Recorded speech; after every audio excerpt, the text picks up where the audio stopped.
a Layman. I'm Carl Christensen, joined today by Matt, Cameron, and Tim's back. Tim, you... Just my back. Just your back. Oh, boy. Okay. You said so. Tonight, we're going to be discussing the basics of universities, or colleges, and what we need to do to get ready and get through and get a college degree. And teaser whether or not you actually even need to do any of that. So we have some experience here on the podcast. We generally, once again, try to learn it from and with a layman, but we all have some experience here with university education. We obviously have a government-funded educator here on, right, Tim? So you know a lot about this. Oh, yes, all sorts. Cameron, who's graduated multiple times from multiple different schools. And Matt and I both, and Tim, you got your master's too, didn't you? So we also have graduate level education here. So we have lots of experience and lots of good insights to show here, but there is some science in this, I think, more than just some opinion. So we're trying to give you some good ways to prep, lots of things to consider, but also kind of a good methodology to approach this with, as opposed to scattershot. And so the first thing that you need to do when preparing for either university or college really is to pick a university or college, if not a specific one, because I don't think you need to have, it might be actually foolhardy to go ahead and just pick one based on a couple different risk factors you have in play, one being not getting into the school of your choice, but just lots of other things that could come up in life that you need to be prepared for and aware of. So if you're looking at a college, look at multiple colleges. But it is important to start evaluating if whether or not you're coming straight out of high school or if you've taken some years off to work or whatever, to evaluate what you're trying to achieve with your education. Because you've got community colleges in play, you have small some colleges that only have a few 4-year degrees, and then you have large universities where you can essentially pick your major, and there's lots or very competitive universities where you don't actually get to pick your major because you have to apply for particular programs. So there's a lot of choice, there's a lot of options, and so it's important to select carefully, to weigh your options with the things that you're good at, the things that you might need to improve on in order to achieve your goals. So let's start with Matt. What was the process like for you when selecting a college, and what do you think is important for the layman to consider? For me, a lot of it was financial. One college offered me a good deal. Another college offered me a less good deal. And the third college I applied to said no. So, how dare they? Indeed. If I'm not mistaken, that college was, if those have not seen Orange County, the classic Jack Black and what's the other guy's name? Anyway, where they switch out the wrong SAT scores, gets sent to Stanford, and therefore he doesn't get into Stanford. It was something along those lines, but Matt had some good options, and so financial was is for the layman also a very important, obviously, consideration, and I think one that people obviously know of, but then kind of forget about and be like, oh, I'll just take student loans out, and that is an option, and if your goals require that, then so be it. But it is important to take into consideration that your college of choice might require more financially from you than you are prepared to shell out. Tim, thoughts on that? Well, no, I mean, financial, I think, obviously, when you look at it, all of college is a financial decision. You're looking at how can you maximize your income in hopefully a career field that you like for the rest of your life. So I think anyone who's taking advice from us is probably not got family with deep pockets who's going to send them to some Ivy League or whatever, unless you're a wunderkind or something. So honestly, I think for most people, you just do kind of like Matt said, where's my best deal?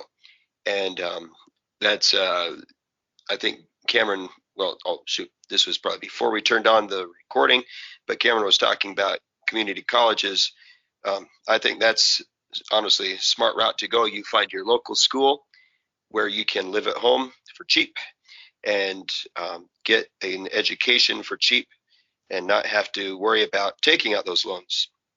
Because honestly, and sorry, I'm going to go teacher heretic for a moment here. I think our educational institutions in general have kind of peddled this half-true tale about how college is the solution and everyone should go to college and blah blah blah. And it's gotten so ingrained that I think a lot of people are like, well, college or bust. They take out these big loans, getting less than marketable degrees, just on the belief that, well, college degree is what I need, and they end up saddled with loans for a long time in career fields that don't offer a lot of options. So you really got to work to avoid that. If you can get scholarships, great. If not, find a cheap option where you don't have to pay rent or don't have to pay a lot of rent, where you can pay low tuition, community college style. Tuition is nasty expensive if you go to a bigger 4-year college. You go where you have residency established, because otherwise you're paying out of state tuition, which no one should pay ever unless you have money to burn. So later on, money. yes, that's right. That's what you do, Tim, right? Well, yes, I'm in the public service, so that's it. Later on, I'm going to do another teacher heretic spiel about vocational training and stuff. So perfect. But I'll save it. Okay. I'll let you simmer in suspense. Okay, and then Cameron, thoughts on selecting a school as you selected multiple schools? Well, my first school I picked because I was a shoo-in and I didn't actually apply to anywhere else. And the other school was a vocational school, and they'll accept anyone because they want money. So, yes, money. Wonderful. That's not all the schools you picked. You went more than 2. Yes, I have. I'm counting at least 4. Let me think. There was that school. We can name names here. Anyway, if FEU, UVU. Cameron has dated around. I was loose with my love of schools. That's right. Cameron teased them and then slapped them, and so they called him Scala Nova. So this is derailed a bit. Can I offer another factor for school selection that isn't just mercenary? I'm actually flattered, Matt.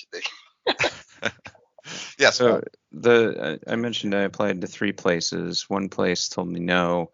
The other place said, yeah, sure, you can come here. Here's a pittance. And the other place gave me a really good deal.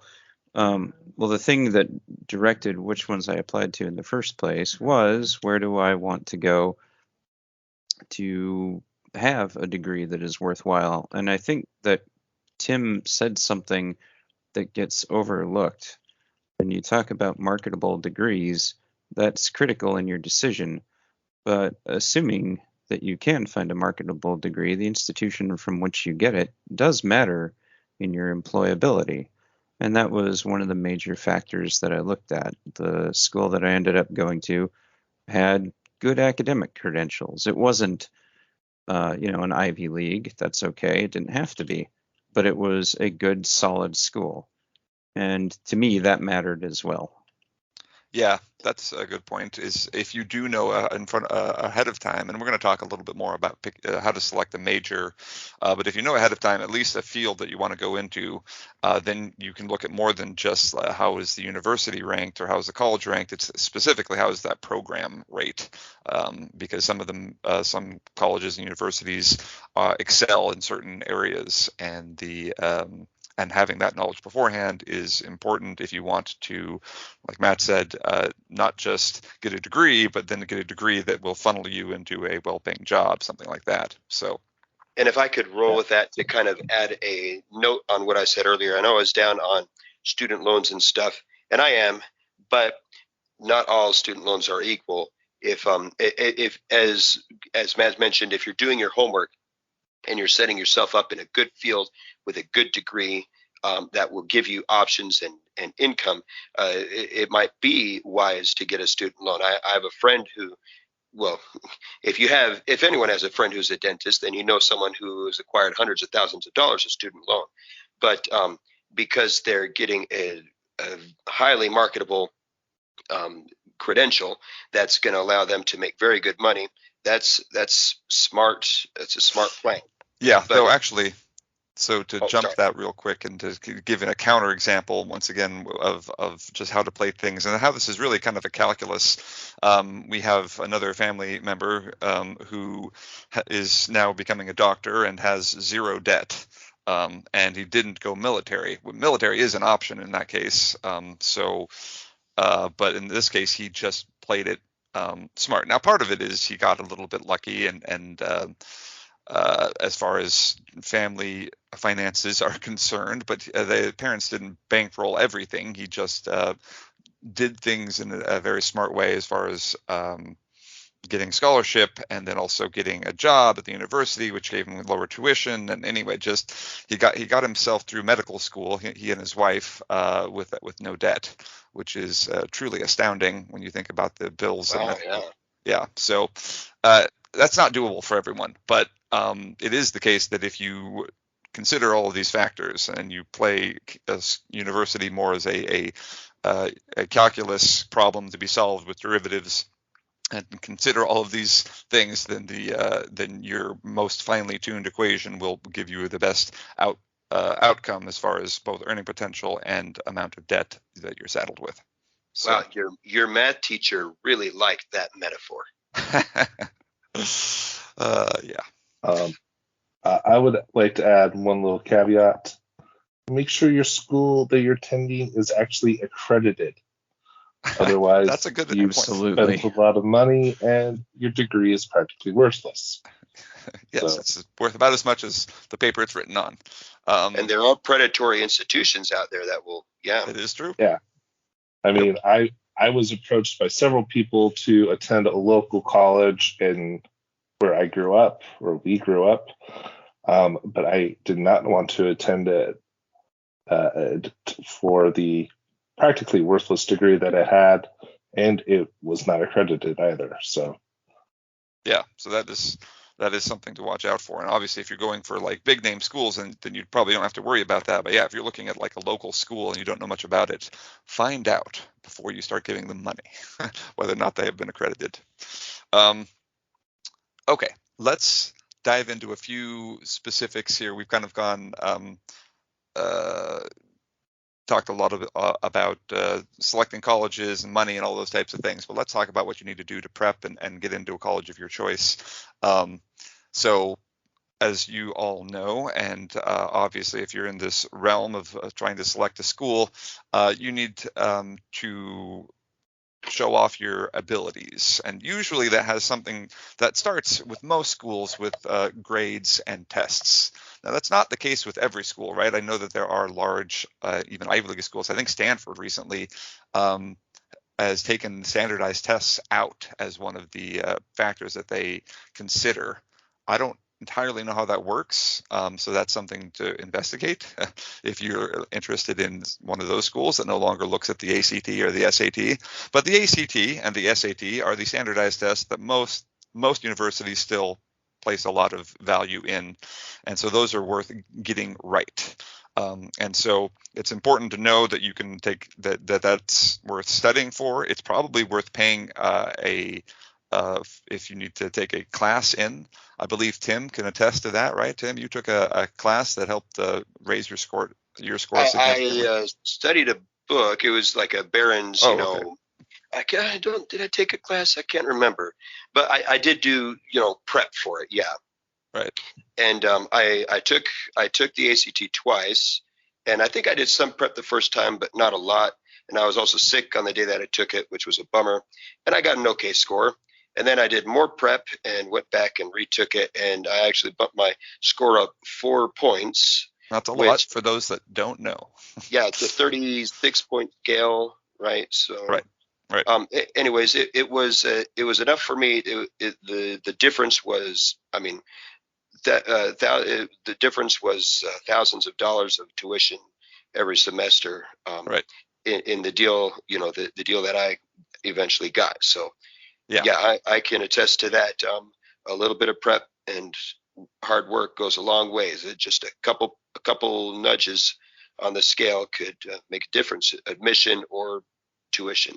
Yeah, and that's something also worth mentioning. So Tim said he took it twice. This is a test that you can retake, and most universities will just take your highest. And some universities, if I'm not mistaken, Matt, will take your highest in each particular subject. Am I remembering that right? I don't know about that one. No. Okay. Well, then never if you mind. pay them extra, you have to give them a generous tip. Yeah. Anyway, it's certainly worth it retaking if you didn't get a good score the first time. And even if you did, it might be worth taking again just to see if you can get higher, unless you get a 36 the first time. And that's the ACT and the scale of 36, and the SAT scale is, well, actually, I don't know what the scale is for the SAT anymore. I believe it used to be 1600, but I think they changed the scoring. Anyway, it's certainly worth spending some time and effort to get that right, and getting a good score. It will help you in most universities. But once again, look into the colleges that you're evaluating, and look at what score you need to get in order to qualify either to obviously for admission and or some type of scholarship. So know your goals and then reach them. And then obviously grades and high school grades kind of goes without saying.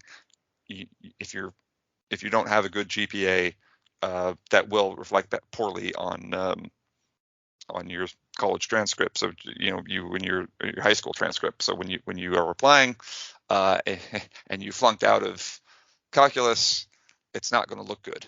So spend the time in school doing a good job, and you will reap the rewards as you apply for university. But that, like I said, kind of goes without saying. Everyone knows that. But let's talk a little bit about getting college credit while in high school and how that kind of maps in for a lot of people. Matt, you took some AP tests. Were those worthwhile? And what is, for the layman out there, not entirely sure what AP is, could you explain? AP stands for Advanced Placement, where you take a more in-depth high school course, and then at the end of it, you can take an AP test.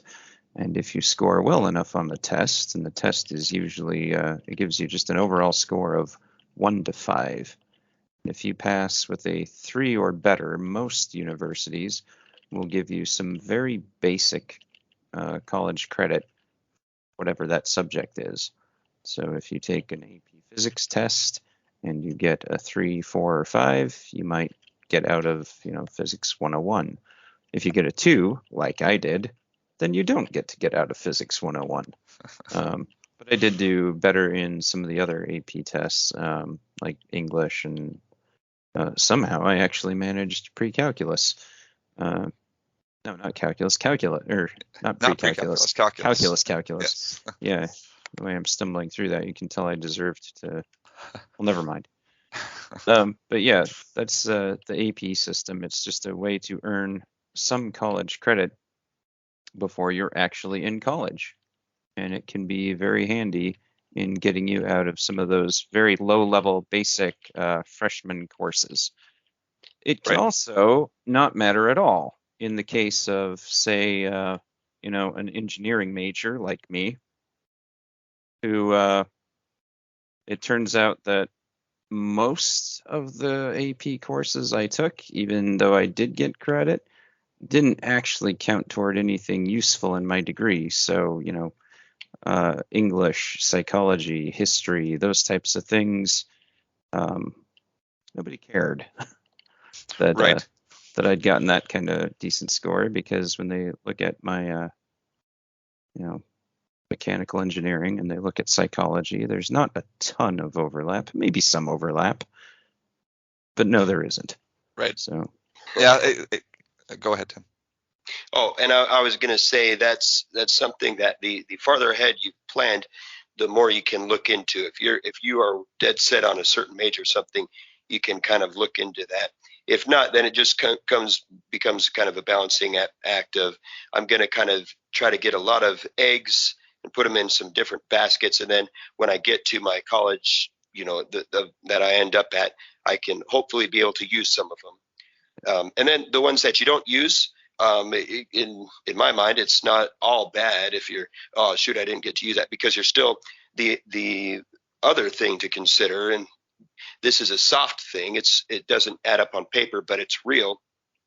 Taking those kinds of classes, the AP classes, the advanced classes in high school, will prepare you in a different way to be successful in college. A lot of people talk about going to college and kind of the shock of, stepping into all of a sudden a different kind of academic environment. It's more challenging.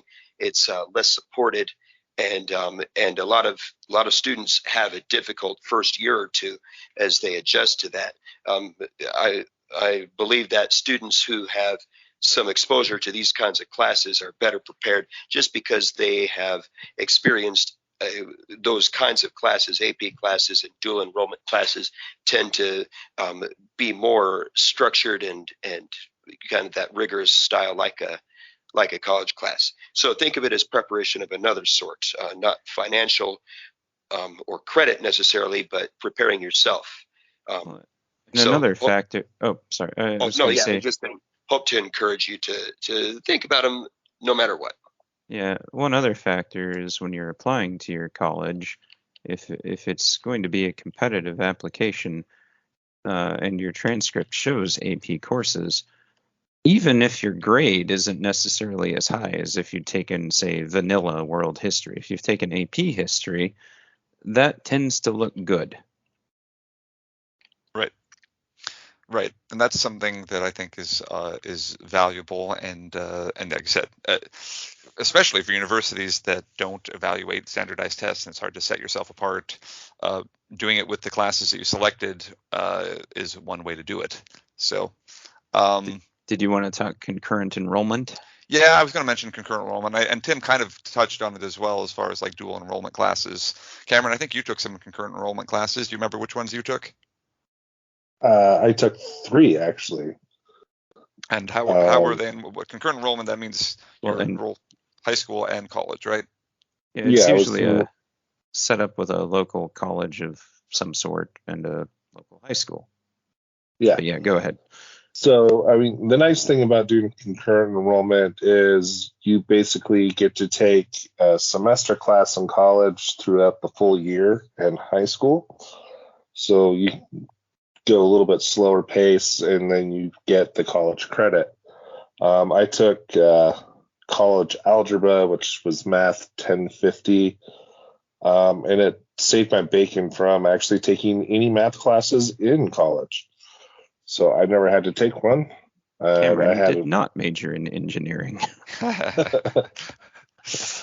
So it worked out great for me. The other one, I did an English class on, I can't remember what the other one is, but so it saved me from taking, some of my general educations, which, saves you, I don't know, saved me 9 credit hours or something like that. Actually, a little bit more. But usually these courses are geared towards concurrent enrollment, and AP are geared towards the freshman level, entry level courses. If you take enough of them, it's entirely possible to cut your freshman year out. Actually, it's entirely possible to graduate high school with your associate's degree, which I know several people did. So, right. Yeah, you can. Which is crazy. Something to think about, just kind of the counter. Well, I was going to say, also the thing about concurrent and AP classes, if you think about how much it costs for you to take a college level versus if you're doing concurrent enrollment in high school, it's virtually free for you versus you're paying, $600-700 for the class in college. So, sure. Yeah, that's a good point. Good point to start. But yeah, as a kind of a counterpoint that where concurrent enrollment classes, AP classes, college credit classes can be very useful. It is also the case that you're talking about, and I guess as kind of a preface to this, I'm talking to a layman audience here. I know we have listeners that are in the late high school, early college experience. We also have probably parents of soon-to-be college students listening, all those types of things. We're talking people, if you're prepping for college, most of these people that are prepping for college are teenagers, late teenagers. A lot of you don't fully have a grasp on what you want to do, and so trying to get through as many college classes as quickly as possible might not actually be what's best for you, because some of these classes are going to be formative and better inform what you want to do with your life. And so trying to rush through and get an associate degree by the time you're done with high school or something like that can be useful if you know what you want to do and what you want to achieve, and what life path you're trying to walk down, as opposed to those that might still be uncertain. Give yourself that time. That doesn't mean don't take those classes. Still challenge yourself, open up your opportunities. However, give yourself time to develop, time to see and experience these different fields of study, and be informed on those topics as you get older, because the more experience you have, maybe the more your opinions will change, and your interests will change. So just kind of something to consider as well. And let's take a look now at kind of college applications. And we've talked already about grades and tests and exams, but there's also essays and citizenship that are important when preparing for college and filling out a college application, as they'll want to know some of the citizenship or extracurricular things that you were involved in, as well as most colleges want to see a sample of your writing, right, Tim? And how do you help prep kids for that? Yeah, so for writing, I'll give you the right answer, and then we'll talk about other answers too. So the right answer is to work hard in your English classes and really learn how to express yourself and express your ideas, and to craft your writing and become a good writer. And then you can just naturally write a good college entrance essay. And so anyways, so there's your short answer. The long answer is obviously wherever you're at, you want to produce the best thing. I would suggest a few key core elements for whatever you write. First of all, authenticity, that kind of honest tone.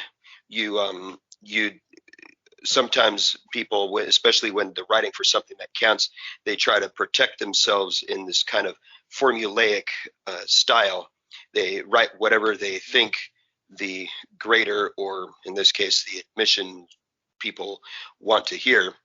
And so they end up writing this really stilted, formal, and predictable stuff, and it all just becomes, you can imagine being someone reading these hour after hour, and how it would all dissolve into kind of just white noise. So instead I would recommend, if I were just talking to a family member or whatever, I would say try to keep an honest tone. Talk about your strengths and weaknesses with candor, of course, always presenting your strengths in the best light. And then also search for those things that set you apart, and be sure to highlight those. Yeah, can I? So, sorry, yeah. A lot of our listeners probably know Johnny. If you've listened to Basics of Biology or any of he's the doctor that frequents our podcast. So he is. We were friends in high school. Well, heck, we were friends in elementary school. Johnny took the long road to becoming a doctor.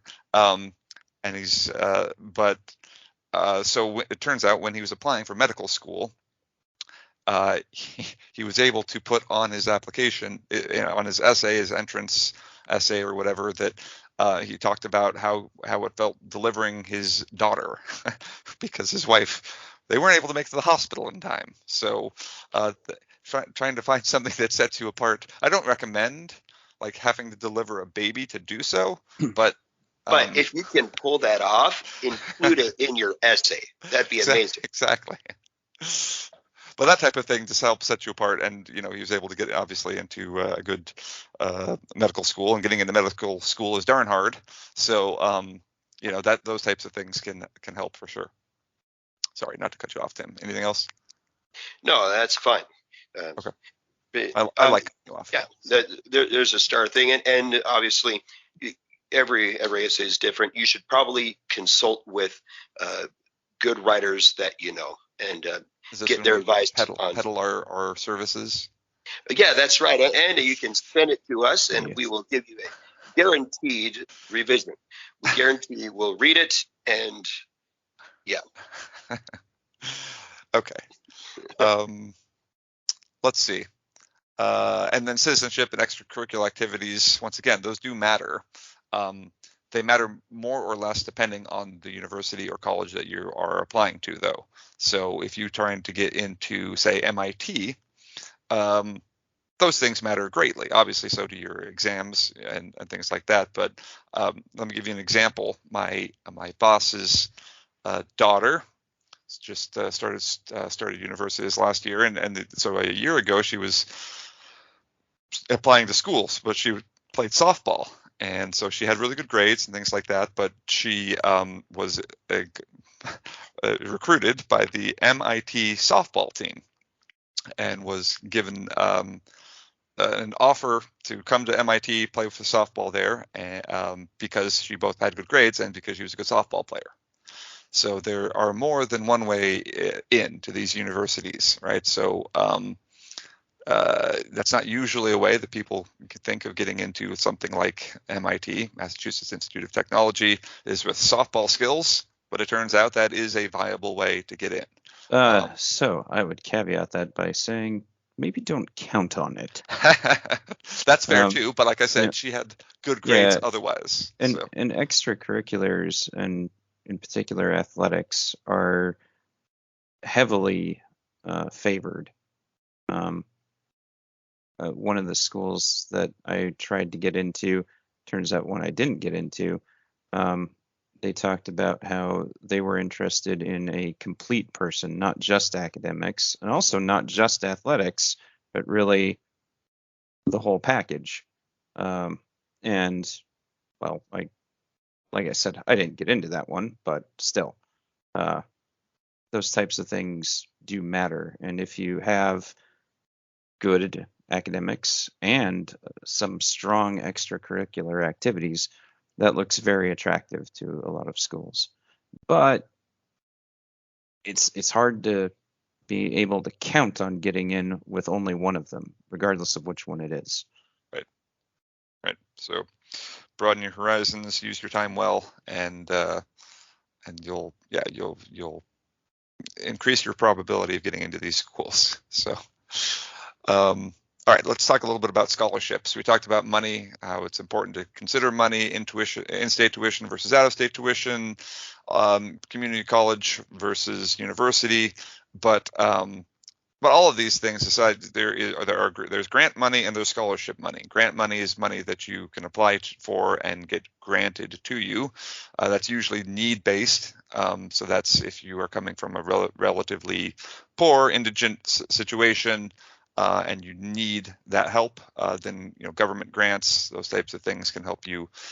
So look into getting that help if that's the situation that you're in.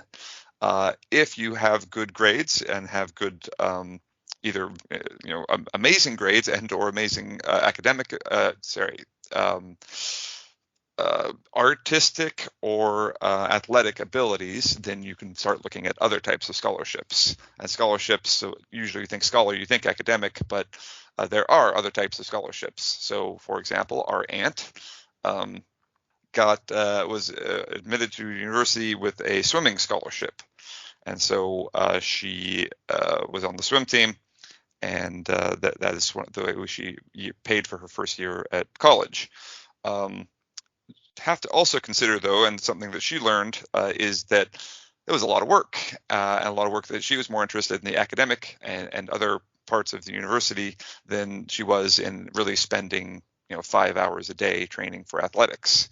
And so if you're getting a athletic scholarship, then know that you're also paying for it in the amount of time that you're devoting to that sport.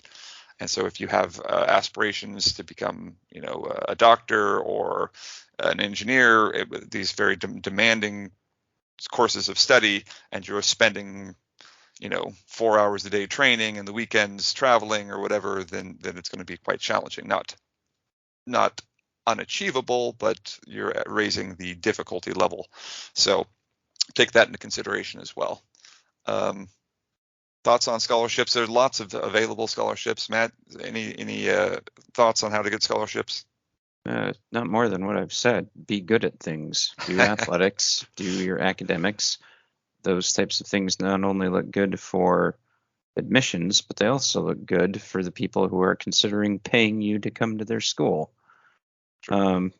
And I guess in general, there are sites online that will tell you all about the different scholarships that are available, and there are scholarships available for everything you can imagine. Were you the junior champion underwater basket weaver? Well, the Underwater Basket Weaving Foundation probably has a grant set aside for an annual scholarship for the best basket weaver. I mean, there's always something. Right. So. And let me just kind of add on that. We tend to think of scholarships as this, the spoils of the talented. This is what, if you're really smart or really athletic or really amazing in such and such thing, you get it. I remember my senior year, the school did like a scholarship awards ceremony. They like to kind of, trump up all everyone who's getting awards from the school. And so they had this big thing.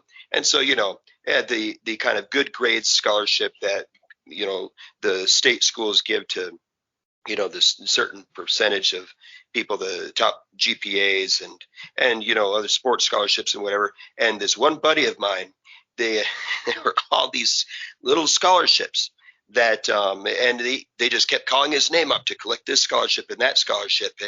And what he had done, and he was a smart kid. He got good grades and worked hard. He was very talented, but he had also done the hustle work. He'd gone to the counselor's office and worked on filling out paperwork and applications for all of these little scholarships, $5,000 scholarship here, a $2,000 scholarship there. And it was something that really none of us regular Joes had thought about doing. But when you think about how a lot of these scholarships, it's overlapping work, right? You got to fill out the same kind of paperwork so you can do it, and then you got to write these entrance essays or application essays or whatever. You write 2 or 3 different things, and you can use them to apply for all sorts of scholarships. But he went and hustled and got himself thousands and thousands of dollars of scholarships just because I think a lot of them might have been the only guy who applied for them. So become buddies with your high school counselor and talk to him and say, look, I'm really interested in college and I want to work hard to make it as easy for myself as possible. Can you advise me on applying for scholarships? And the more you apply for, the more you're going to get. You'd be surprised. But like Matt said, there's tons out there. Right. And consider, once again, the things that kind of set you apart. And like, I know that there's left-handed scholarships, right? There are scholarships for different type of ethnicities, just different backgrounds. So even if you don't see yourself, as being the typical scholar, people are trying to help people succeed out there. And so, if you come from a particular scenario where you're disadvantaged, look out there and see if anyone's trying to help people like you get through school. It's worthwhile. And once again, kind of an aside again, but we're talking to the layman who is kind of a small percentage of people that are currently applying for universities. But throughout your life, you apply for lots of things, right? Be it graduate school and then eventually a job. And then eventually your kids are going to be graduating high school and applying for school. So take all of this into advisement and refine your process. Let's talk about, now that we've applied for college, maybe we're in college and now we need to declare a major. what's that process look like? And Cameron, you have a lot of experience declaring mini majors. Which is true. I have declared way too many majors. So what's the process for you? What should people consider? What are the things that they need to do? Well, it's really, what do you want to do? And then you just say, I'm that major. And then you pretty much declared your major. Depending on the program, right? Because there are depending open on the program, majors. yeah. There are open majors. Other ones, you just have to go talk to your counselor or academic advisor and just fill out some paperwork, and you're that major. Right. Interesting enough, if you say it enough, people will just believe you, even if it is or isn't. And you can just walk into programs and they'll be like, no, I'm this major. And they're like, oh, crap. Okay. And then they just put you in if you're firm That's enough true about for some it. classes. I do have experience. Like, I was a linguistics major, and I was able to sign up for a lot of upper level computer science classes, despite the fact I was a linguistics major, because I asked nicely, and they said, sure, yeah, go ahead and skip all of these prerequisites, like 5 of them. Go ahead and jump in the 400 level classes.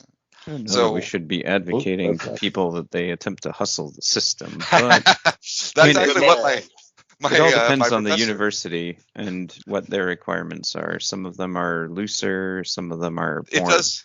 controlled. You're right.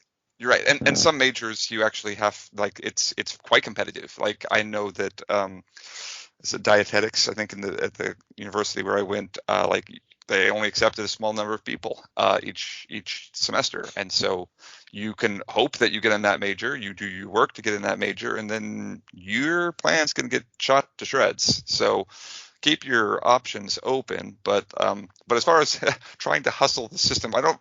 Obviously, you want to go by the rules, but the professor that let me in these classes also then accused me. He said, "You're just cherry picking the best classes we have." And I said, sure I am, why wouldn't I? And he seemed to like that response. So obviously you want to take prerequisites, and jumping in the deep end, you darn well better be able to swim, because it's easier to sink when you're taking CS 479 as your first CS class. But it's that would be computer science for the that's correct. Layman, I guess. Yes. But yeah, picking a major, I think I've even related this in the podcast before. So I looked into the astronomy. I was really interested in astronomy, and I remember Tim and I actually had the same astronomy professor, who I believe is still teaching, and will be for the next 100 years. It actually transcended aging. But I remember going and picking up the sheet that tells you what classes you had to major in, and the number of calculus classes was truly astounding. And I set that sheet back down and I walked away, and I never looked back.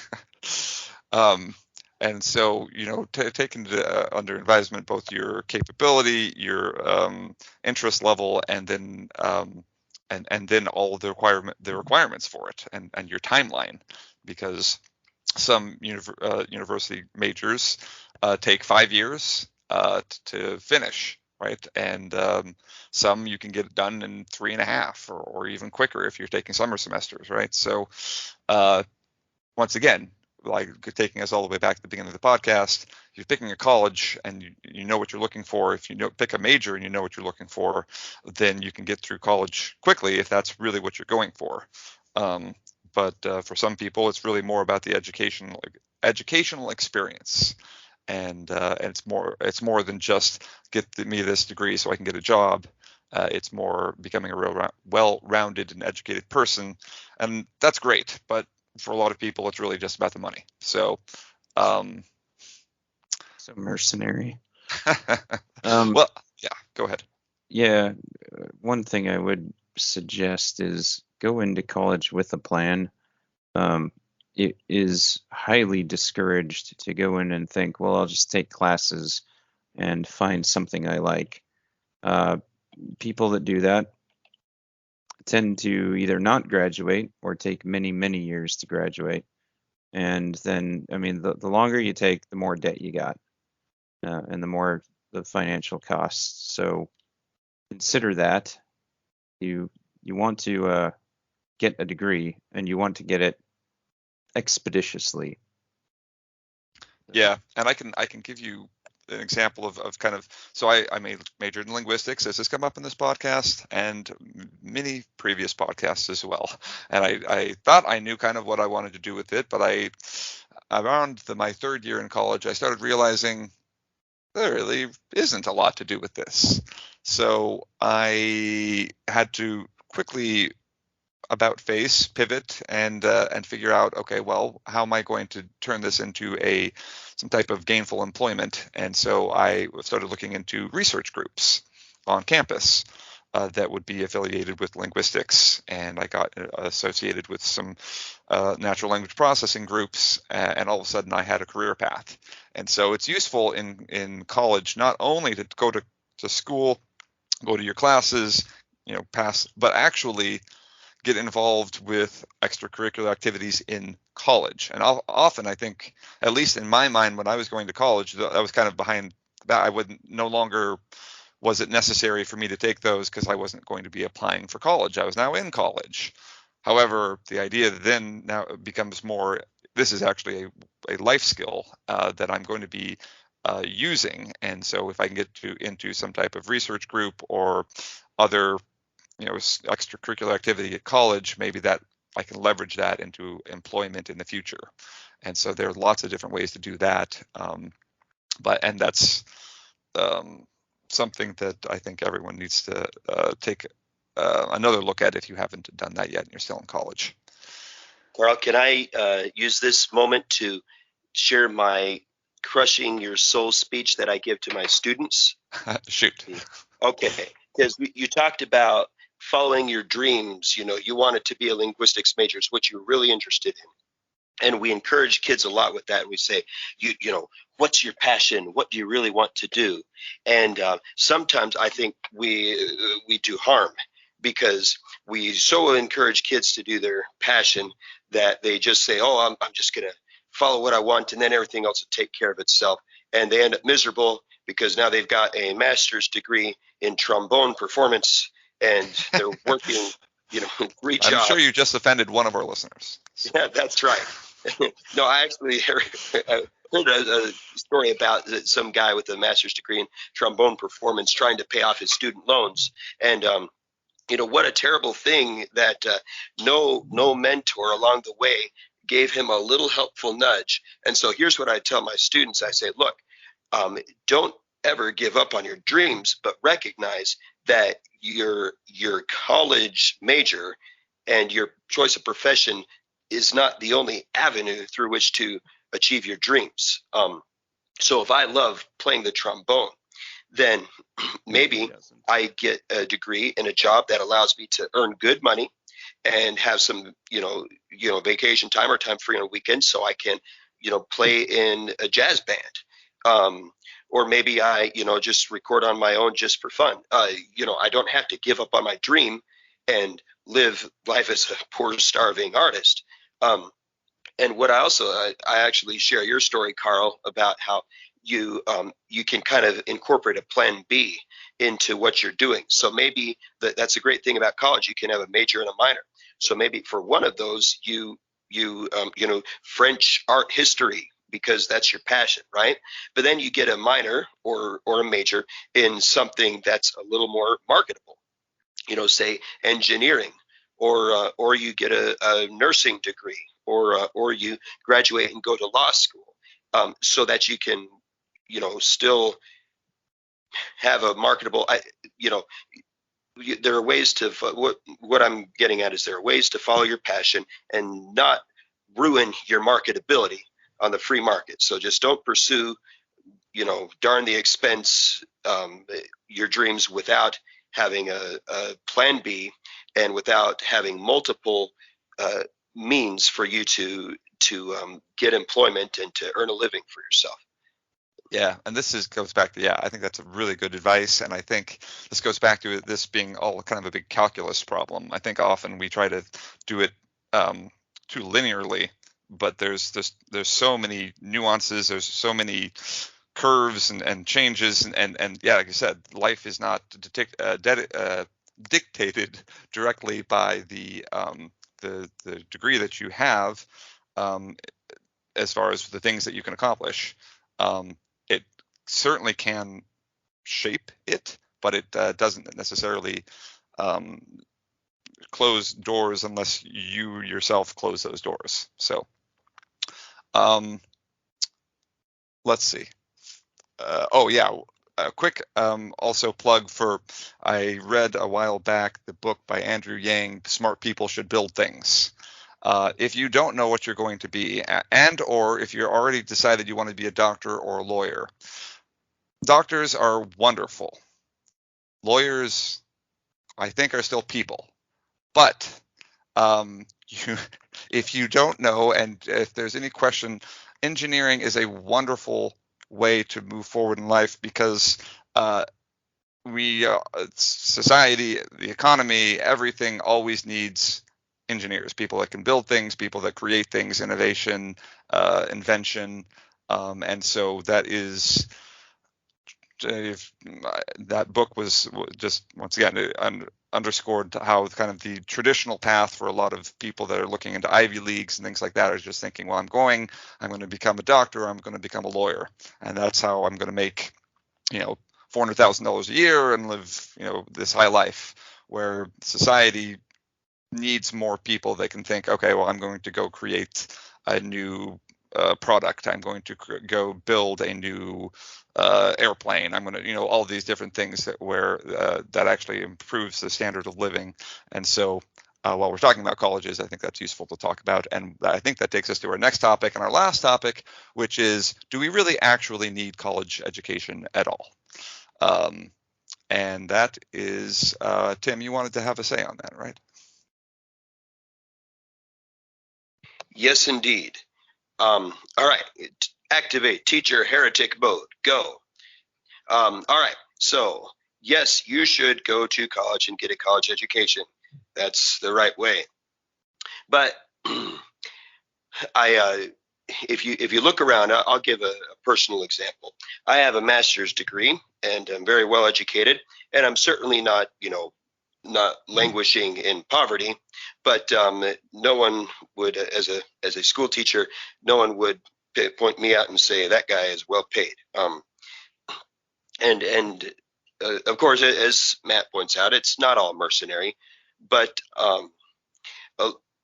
if you're just looking for where to get a good occupation, learning a useful and desired trade is still a very viable option.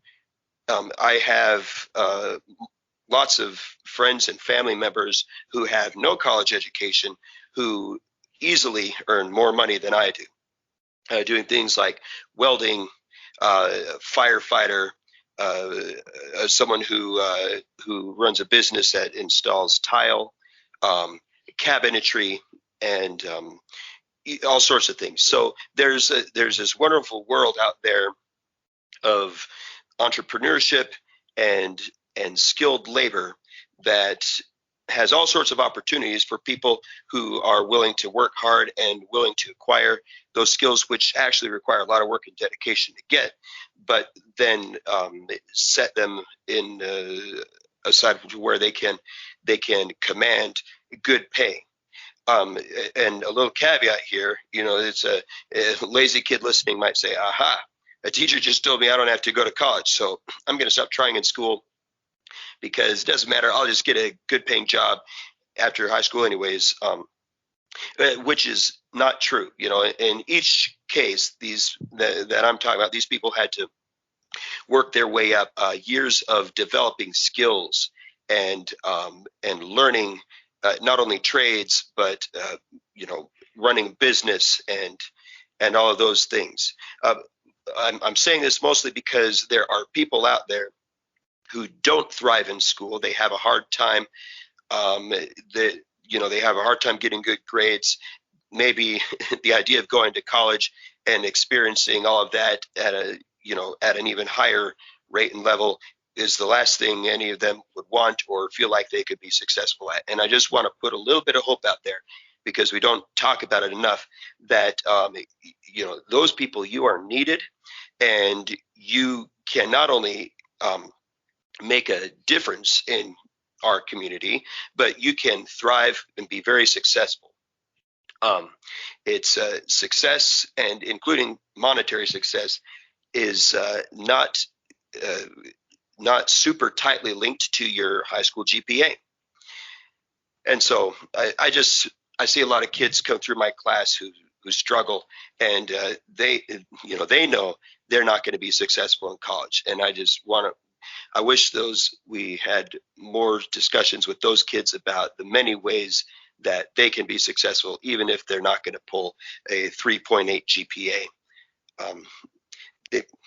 Anyways, there's my spiel. Yeah. And trade schools are very viable and wonderful. And my wife got her cosmetology license and has done lots of things with that. So there are non-university and non-college paths forward in life that are both meaningful and useful in society, but also your education goes beyond just school, right? And so if you want to be the best educated person in the world, you darn well better not stop when you graduate college anyway. So it can give you a good head start. And I think if you don't know what you want, then and regardless, going to university is probably a good goal, but it's not entirely necessary. But let's get some final words from Cameron. Any thoughts? Yeah, actually, a couple thoughts. Kind of skipping back to the previous segment. While you're going to college, make sure you have fun. Do stuff, meet people, join clubs. That will actually help you figure out what you want to do. Also helps with networking. So good point. Yeah, helps with networking. There's a lot of stuff. I remember my freshman year, I happened to go to the same university that our father taught at.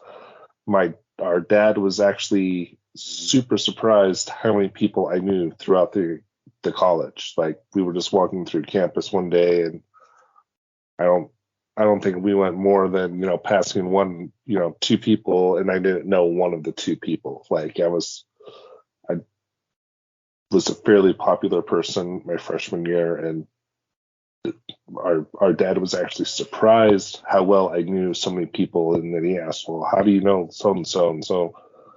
And I was like, oh, I'm in a club with them, they're in a class with me, stuff like that. So, and networking is incredibly important. Good point. Yeah. Okay. And the other thing is, be very careful in the vocational school that you go. If you're going to go to a trade school and learn a trade like plumbing or air conditioning, electrician, stuff like that, that's a great route. But several schools lost their accreditation, and the government actually had to pay back kids' student loans because a lot of like art schools and like massage schools and a couple things like that were telling kids that they could get jobs and be sufficient and pay back their loans when they oversaturated the market in those things, and none of them were able to. So be careful of what you're hearing and stuff like that. Interesting. That's a good point and a good insight from someone that has experience in that. Yes. Thank you, Cameron. Okay. All right, Matt, words of wisdom? No, I think we've pretty much covered everything that the prospective college attendee needs to know about college. No, obviously we haven't touched on that. So my word of wisdom would be, if you're looking at going to college and you happen to still be in high school, talk to your counselor. If you're not in high school, talk to the college admissions office. Get information from academic counselors that know that those resources are out there, and not to sell us short, but they'll give you a little bit more immediately practical and useful information than you can get on an internet podcast. Yeah, Carl, I said it. Yes. All right. Yes, you have lots of That said, resources. thank you for listening to Learn It From a Layman to get to that one point where we tell you go talk to someone else. That's why we put that at the end. Yep. Yes, I have been amiss and not thanked our listeners the last few podcasts. I do want to specifically highlight New York, who's come a long ways. We used to have just a few listeners in New York, and we have a lot now. So welcome to New York. We have, I mean, I think I've commented in the past, our UK listener base is great, as is in India. So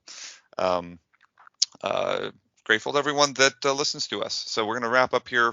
Thanks. If you have any questions about college admissions, graduate school admissions, all of those things, we have experience with that. Trade school admissions, hit us up on Facebook. We've got loads of experience. So we will be finishing at some point we'll be finishing, but we'll be continuing our World War II podcast in the near future. So listen to that, and we will talk to you next time.